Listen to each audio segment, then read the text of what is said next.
Berlatar di sebuah kota dengan tingkat kriminalitas yang sangat tinggi, cerita ini diawali dengan adegan kejar-kejaran menegangkan antara 4 orang perampok yang mengendarai sebuah truk dan beberapa polisi yang membuntuti mereka dari belakang. Aksi tersebut berujung pada insiden kecelakaan yang hampir merenggut nyawa salah satu petugas. Setelah berhasil lolos dari kejaran polisi, para perampok yang dipimpin oleh sepasang kekasih bernama Charlie dan Mia segera turun dari mobil untuk menyerahkan barang hasil rampokan mereka. Di lokasi tersebut, sudah menunggu seorang pria bernama Ching yang diketahui merupakan anggota kelompok Triad asal Asia. Sesampainya di dalam, Ching mengantarkan Charlie dan Mia menemui seorang pemuda yang merupakan putra tunggal dari bos besar Triad. Terungkap bahwa barang yang mereka rampok ternyata berisi narkoba bernilai sangat tinggi. Karena besarnya risiko dalam pekerjaan tersebut, Charlie dan Mia pun menerima bayaran yang fantastis sebagai imbalannya. Saat Charlie dan Mia masih berada di dalam, tiba-tiba sebuah mobil datang membawa beberapa pria bertopeng yang langsung menyuruh Ching untuk segera meninggalkan tempat itu.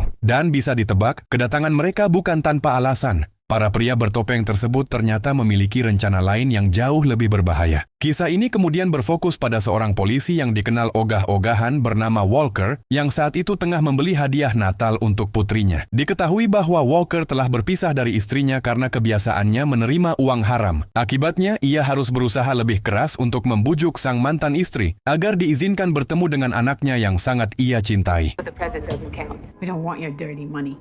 Salary can't cover these costs. What do you want me to do? Don't make me out to be the bad guy. And a year ago, no explanation.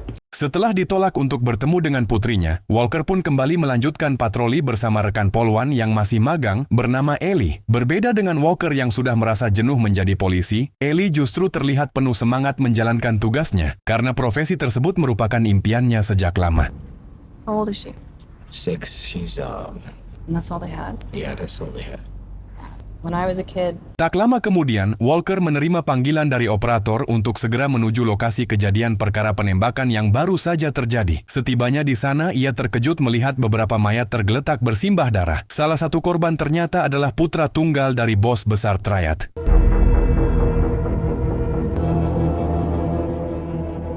Dengan pengalamannya yang telah puluhan tahun bertugas di Satuan Reserse Kriminal, Walker mampu menyusun hipotesis awal untuk merekonstruksi bagaimana para pelaku melakukan aksi penembakan tersebut dan melarikan diri dari lokasi kejadian.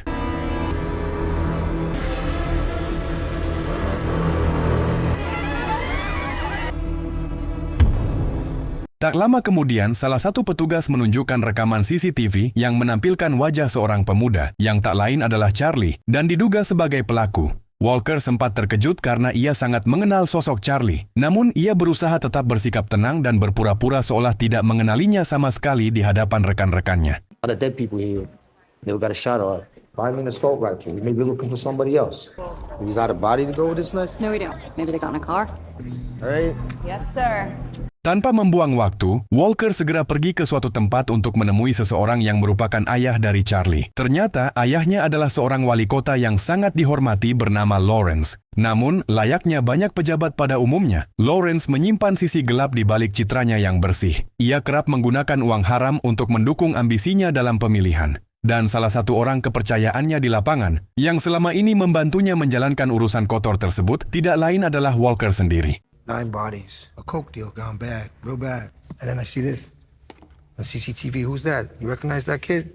Charlie. Mengetahui bahwa putranya, Charlie, terlibat dalam kejahatan serius, Lawrence pun meminta bantuan Walker untuk menemukan dan segera membawanya pulang. Namun kali ini, Walker tidak lagi ingin sekadar menjadi tangan kanan dalam urusan kotor sang wali kota. Ia yang sudah lelah menjalani pekerjaan tersebut pun mengajukan syarat. Jika ia berhasil memulangkan Charlie dengan selamat, maka ia ingin berhenti dari semua urusan gelap itu selamanya. Lawrence, yang tidak memiliki banyak pilihan dalam situasi genting itu, akhirnya terpaksa menyetujui permintaan Walker. Get him back.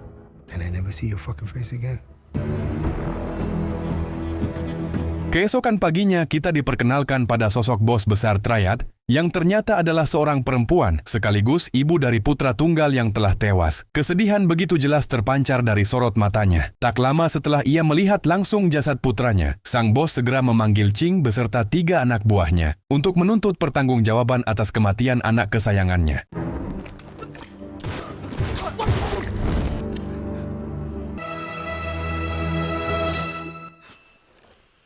Sementara itu, Walker terlihat berada di distrik komunitas Asia untuk menemui salah satu informannya yang berprofesi sebagai dokter. Secara kebetulan, dokter tersebut tengah mengobati seorang penjaga yang berhasil selamat dari insiden penembakan semalam. Dari sinilah, Walker mulai melihat celah untuk menggali informasi lebih dalam.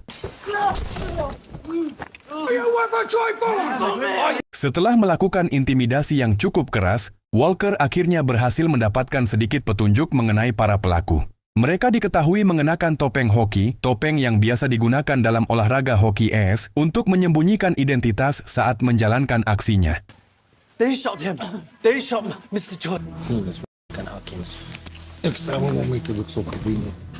Setelah selesai menemui sang dokter, Walker langsung menuju rumah sakit untuk menjenguk rekan polisinya yang koma akibat kecelakaan dalam aksi kejar-kejaran semalam. Di sana kita diperkenalkan pada mantan rekan satu tim Walker, salah satunya bernama Finn, yang tampak memandangnya dengan sikap sinis, seolah kehadiran Walker di tempat itu bukan sesuatu yang diharapkan. All right, it's been cool. Great catching up. If you don't mind, I want to see our friend. Wanita itu bernama Angie, istri dari rekan Walker yang kini terbaring koma. Ia menceritakan bahwa sebelum tak sadarkan diri, suaminya sempat mengigau tentang aksi terakhir mereka saat masih bertugas di Satuan Reserse Narkoba. Ternyata 2 tahun lalu, Walker, Vincent, dan 3 rekan lainnya, termasuk suami Angie, CJ, pernah melakukan pekerjaan kotor, mencuri narkoba dan sejumlah uang dari tempat kejadian perkara. Situasi menjadi kacau ketika Walker memukul seorang pria yang tiba-tiba datang ke lokasi. Tanpa mereka sadari, pria tersebut adalah seorang polisi intel yang sedang menjalankan tugas penyamaran di TKP.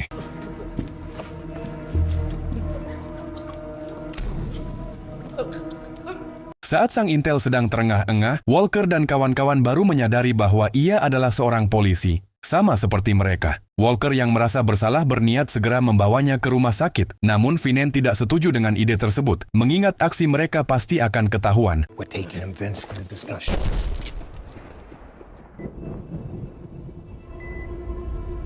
Beralih ke Mia dan Charlie yang sedang meminta bantuan pamannya. Sebut saja si paman, untuk membuatkan paspor palsu agar bisa kabur ke luar negeri. Pada saat yang sama, Ellie yang berada di kantor berhasil mendapatkan informasi tentang sosok si paman yang merupakan pemilik sebuah bengkel, sehingga ia langsung menyampaikan informasi tersebut kepada Walker. Yeah, that's good. Look at you, killer. Yeah. Found that doorman. Di saat yang bersamaan, di tempat lain, kita melihat Lauren, sang bapak wali kota, yang sedang kesal karena terjebak macet panjang. Ia tidak menyadari bahwa dirinya tengah berada dalam bahaya karena bos besar Triad telah mengirim beberapa anak buah terbaiknya untuk menangkapnya hidup-hidup.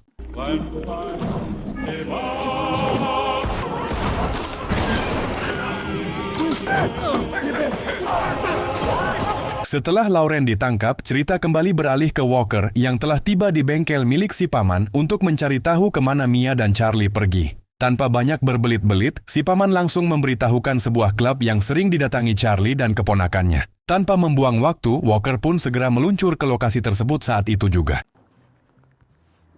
You need the girl to stay alive, right? Mia, right? Yeah. Me too. All right. Sementara itu, bos Triad terlihat masih belum bisa tenang sebelum berhasil menangkap Charlie dan membalas kematian putra tunggalnya. Hingga akhirnya muncul salah satu rekan Charlie yang sempat ikut merampok dan dengan ceroboh memberitahukan sebuah klub tempat Mia dan Charlie sering terlihat.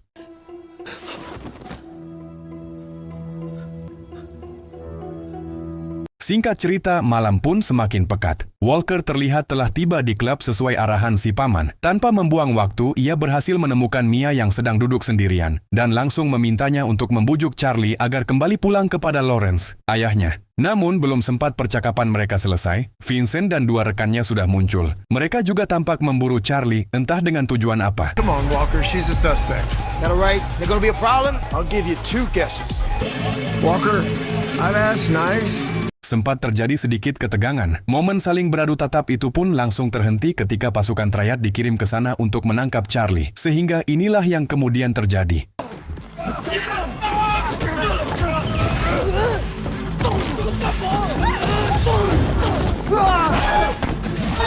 Perkelahian super brutal pun pecah ketika Walker dan Mia harus bertahan hidup dari 2 pihak, yaitu Triad dan Vincent CS. Saat Mia berada dalam kondisi terdesak, muncullah Charlie dan si paman yang baru saja datang dari luar.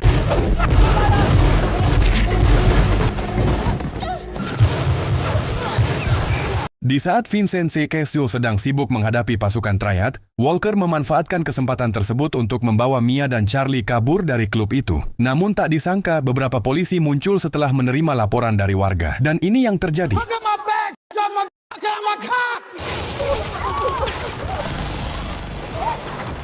Tak punya pilihan lain, Walker dan kawan-kawan terpaksa masuk kembali ke dalam klub untuk melindungi diri, sementara si paman nekat mengorbankan dirinya demi melindungi Mia, keponakannya.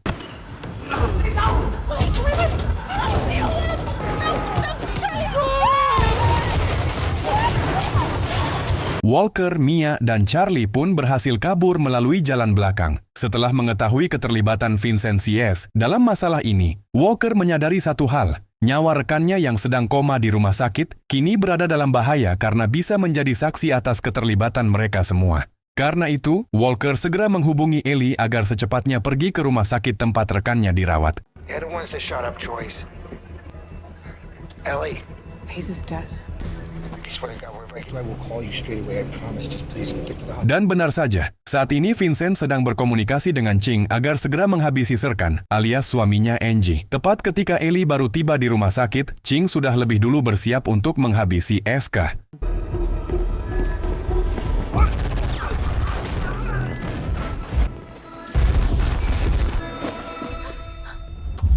Tepat saat Angie hendak dibunuh oleh Ching, Ellie muncul dari belakang dengan maksud menyelamatkan nyawanya. Tetapi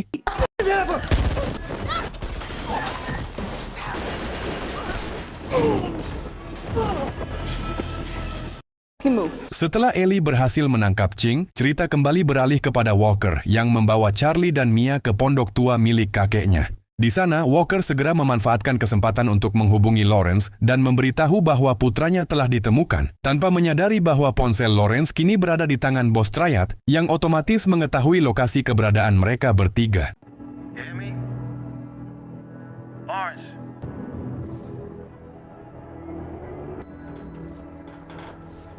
Tanpa membuang waktu, bos Triad langsung meluncur ke lokasi dengan membawa serta Lawrence untuk menyaksikan sendiri bagaimana Charlie, putranya, akan mati dan merasakan seperti apa rasanya kehilangan anak yang sangat disayangi. Sementara itu, Ellie terlihat mendatangi rumah mantan istri dan putri Walker untuk menanyakan suatu tempat yang mungkin biasa didatangi Walker. He has this place down by the lake. It's his father's old cabin. Setelah mendapatkan lokasi pondok tua milik kakek Walker, Ellie pun pergi ke stasiun kereta api dengan membawa seseorang yang akan dijadikan umpan untuk memancing kemunculan Vincent dan satu rekannya yang tersisa. Sesuai rencana, Vincent dan Sian datang ke lokasi dengan membawa sebuah kantung berisi narkoba dan Buyer. That's right, the buyer. Ching, where's the buyer? On his way. Don't even try it. tepat saat Ellie berhasil menangkap ketiganya, Walker terlihat sedang bersiap menyambut kedatangan Lawrence yang akan menjemput putranya Charlie. Namun di luar dugaan, yang muncul justru selusin pasukan Triad yang berniat membombardir pondok tersebut. Dan tiba-tiba,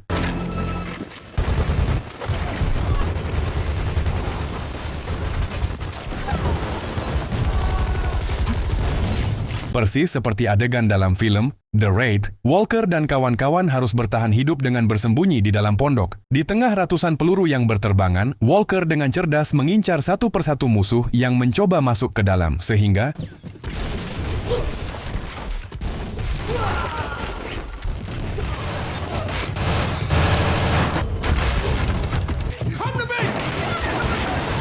nyaris tewas oleh tembakan yang berasal dari bawah lantai. Walker segera mengambil senjata milik musuh yang sudah tergeletak. Dan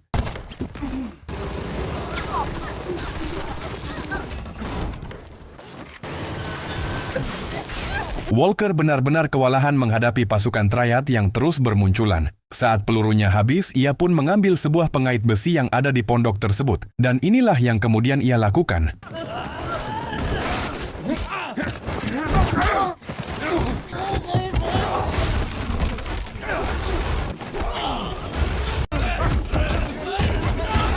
Ketika pasukan penembak telah habis, muncullah si wanita pirang yang merupakan jagoan atau orang paling tangguh di kelompok Triad ini. Berbeda dengan yang lain, wanita tersebut memiliki kemampuan bela diri yang sangat mumpuni. Bahkan terasa lebih cocok jika berhadapan dengan Iko Uwais atau Yayan Ruhian. Akibatnya, Walker pun dibuat tak berdaya saat menghadapi sosok yang satu ini.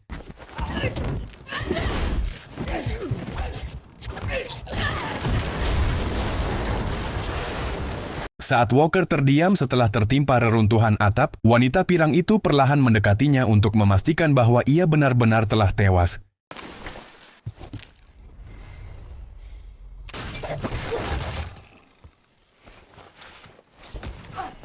Tepat saat wanita pirang itu tewas dan Walker pingsan akibat kelelahan, Mia dan Charlie langsung ditangkap oleh pasukan triad untuk diserahkan kepada sang bos besar yang baru saja datang. Di sana, Lawrence diberikan sepucuk pistol dan dipaksa memilih siapa yang harus mati di antara keduanya.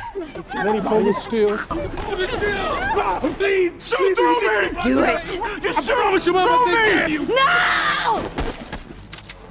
Tepat saat Lawrence dan Charlie masih terlibat dalam drama menegangkan, muncullah Ellie yang membawa Ching, Vincent, dan satu rekannya. Disinilah akhirnya terungkap bahwa 3 orang yang mengenakan topeng hoki dan membunuh putra sang bos besar ternyata adalah Vincent dan kedua rekannya, yang bertindak atas perintah Ching, yang sudah lama menginginkan kematian korban tersebut. 你追錯人，你捉埋我嘅仔。呢就後邊呢兩條白柴啊！佢哋攞槍打死佢㗎。 Ternyata Ching diam-diam mengincar jabatan sebagai ketua untuk menggantikan putra sang bos besar, yang ia anggap masih terlalu muda dan belum layak memimpin. Ia sengaja bersekongkol dengan Vincent untuk melakukan pembantaian tersebut, lalu menjadikan Charlie sebagai kambing hitam atas insiden itu. 真我啊，唔係我殺㗎。 Ibu bos benar-benar tak menyangka bahwa pelaku yang menyebabkan kematian putranya adalah orang kepercayaannya sendiri yang telah lama mengabdi di kelompok triad ini. Saat sang bos besar masih terdiam dan terpukul, rekan Vincent dengan cepat menjatuhkan Ellie dan berniat menghabisi Charlie. Tetapi,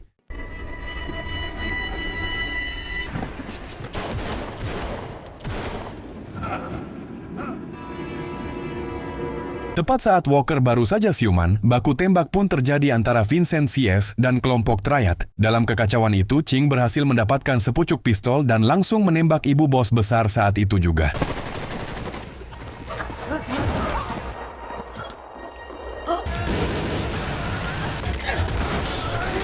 Tak lama setelah Ching berhasil menghabisi majikannya, ia langsung bersembunyi sambil mengambil tas berisi narkoba. Namun Vincent tidak tinggal diam dan segera menembaki Ching hingga terkapar sekarat.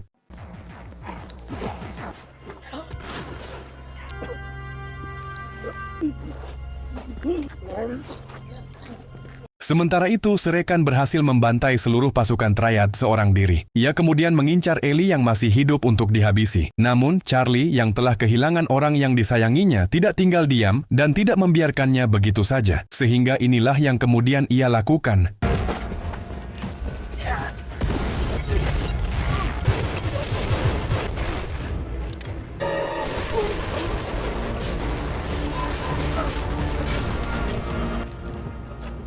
Tepat saat Vincent kabur sambil membawa tas berisi narkoba, Walker tak sengaja melihatnya dan langsung melakukan pengejaran. Vincent rupanya berniat melarikan diri dengan menaiki kereta api yang sedang melintas. Tetapi,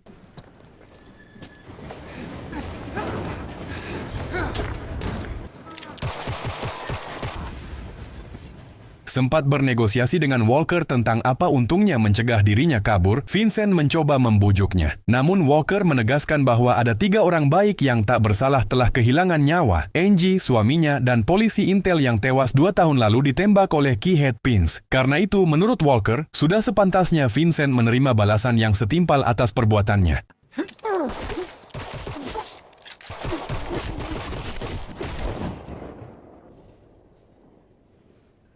Setelah semuanya selesai, Mia dan Charlie tetap melanjutkan rencana mereka untuk kabur ke luar kota. Ellie sengaja membiarkan keduanya pergi karena dianggap tidak terlibat langsung dalam masalah ini. Sementara itu, Walker merasa bersalah atas perbuatannya di masa lalu yang kerap melakukan pekerjaan kotor dan menerima uang haram dari Bapak Wali Kota. Ia pun menerima malapetaka yang menimpanya saat ini. Sesuai judul film ini, Havok, bukan HPK ya, Hapek mah bahasa Sunda. Havok berarti malapetaka. Walker akhirnya berniat menyerahkan diri kepada pihak kepolisian dan meminta tolong kepada Ellie untuk mengantarkan hadiah Natal kepada putri tercintanya.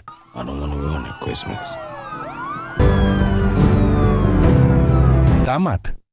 Ending yang benar-benar brutal dan penuh malapetaka. Pesan yang bisa kita ambil dari film ini adalah bahwa kebiasaan menerima uang haram dapat merusak hati dan nurani seseorang. Perlahan, seseorang bisa kehilangan arah hingga tak lagi mampu membedakan mana yang benar dan mana yang salah, seolah semuanya terbalik.